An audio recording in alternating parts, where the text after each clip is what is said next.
can get the part from Bristol. It'll take 2 weeks. Here's your pomade. 2 weeks? That don't do me no good.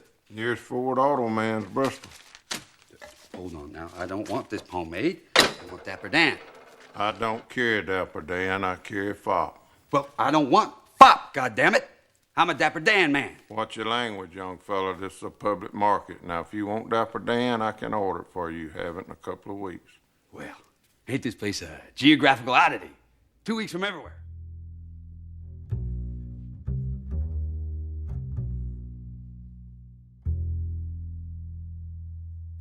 Hello and welcome to the second part in my natural dialogue writing video series. Now, in the previous one, we talked about the setup for natural dialogue, what it takes to make this scene just right, the character dynamics of a character who can communicate and a character who can't. These struggles are covered pretty thoroughly, I believe, in the last video, but now I want to cover the dialogue itself. By that, I mean I want to talk about the dialogue that amateurs tend to use in their writing versus dialogue which actually comes off as natural and believable. I mean, when we write realistic dialogue, it's not really about grammar and vocabulary, it's about capturing how people actually talk. You see, when we want to write natural, realistic dialogue, we probably shouldn't concern ourselves too much with grammar and vocabulary. What you want to capture is how people actually talk, which is, it's messy, it's indirect, and often kind of boring. But boring dialogue doesn't turn the page either, so there are some balances we need to strike. First, let's talk about the kind of dialogue that comes off as fake and unrealistic. These are the things that really a human being nowadays would never say. The first one is the exposition dump dialogue.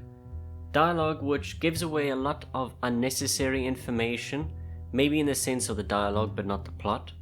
For example, as you know, you're my brother and we've lived in this town our whole lives. It's really just talking to the reader, and that's not dialogue between two characters who do actually know each other. See, if the character knows this, why are they saying it out loud? This is a writer talking to the reader, not the character talking to another character. The next mistake, which is common enough, is overly formal speech. Usually this presents itself in very clean and detailed speech. For example, I do not know what you mean. Please explain yourself more clearly. Now this is a perfect sentence, but when people say it out loud, it comes off as too much. So what we do is we abbreviate it, we drop some words. To make this dialogue come off as more natural, we'll say, I don't know what you mean, or I just don't know what you're saying, and please explain yourself would probably be, explain yourself. We don't need the unnecessary words to convey the emotion. Of course, when we're writing, we don't often see this, which is why it's important to say these things out loud. And in saying them out loud, you'll better identify the dialogue that doesn't sound natural. But let's take a moment and step away from the mistakes that we do make and talk about what dialogue does sound natural. And it's really about how casual it sounds.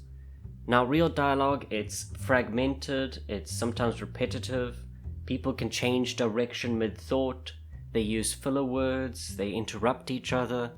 That's natural dialogue.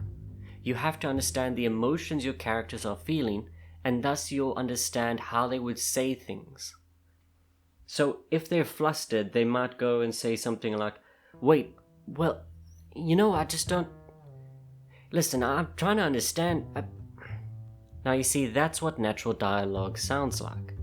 You can imagine this character going through a whole train of thought, and in staggering some conversation, you can get their emphasis across, which is also great for capturing personality. Now, the whole point of natural dialogue is that it's not polished, but it's really about the feeling that makes it real. When readers believe your characters could actually exist, that's when they care about what happens next. So by making their natural dialogue really just connect with the reader, your reader will better connect with the characters. One thing I do like to do when I'm writing dialogue, and I want it to sound more natural, is get into the headspace of the character. And even if you have to do this with an extreme sense of their emotions, whether it be sadness or anger or joy or relief, they're going to say similar things to what you would say. Of course, you would adjust it a little bit here and there to suit their personality, but in the way they say things, it's very much the same. And if you struggle to do this, then it helps to take a look at other dialogue which you feel is very natural and mimic that. See how other characters in other books or in movies or in series, see how they talk, how everything is paced. And in doing that, you can apply the same techniques to your dialogue. But now that brings us to one more point I'd like to discuss when it comes to natural dialogue, and that is knowing when to break the rules. As I said earlier, natural dialogue can come off as boring. Sometimes we should only really use it where it makes the most sense. But in the important moments, it sometimes pays to be a bit dramatic, to be a bit more fictional with the dialogue. You see, that's the problem that we have as beginner authors.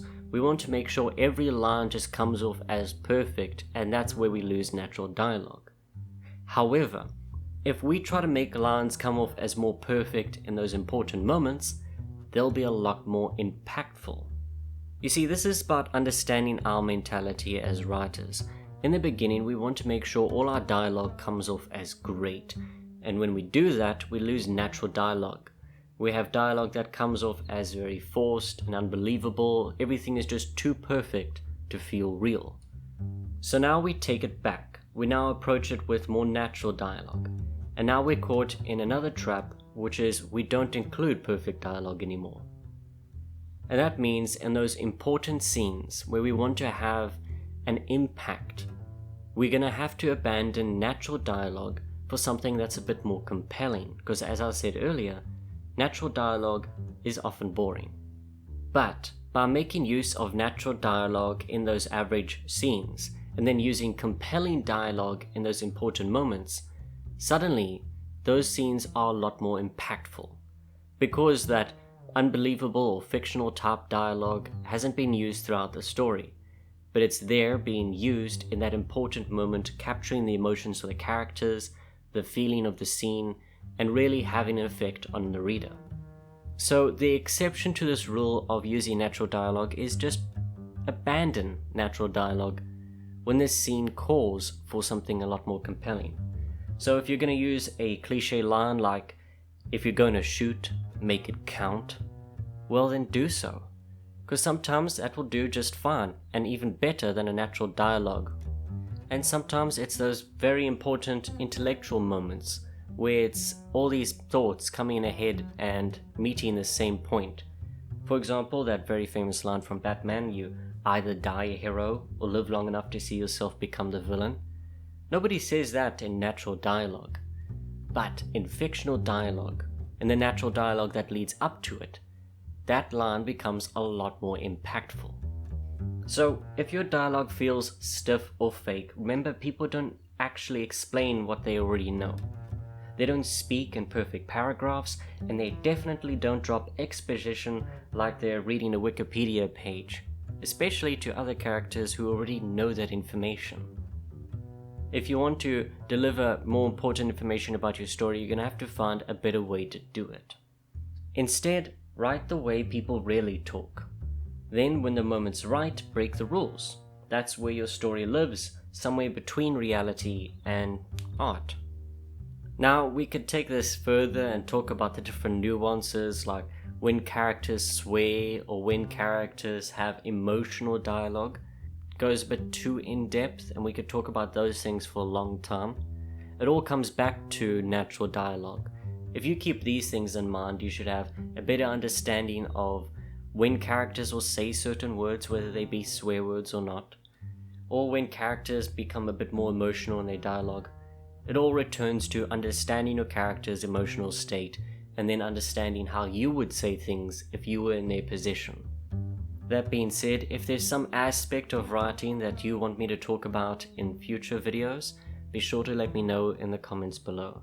And if you haven't seen the first video in this series, well, you can find that on my channel. I'll also have a video link to it at the end of this video as well.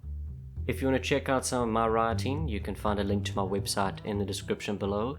And if you're interested in more professional, hands-on advice when writing your own novel, well, I have a link to my writer's workshop in the description as well, and a free course if you want to check out my writing style first. Thank you for watching, and as always, good day, good night, and happy writing.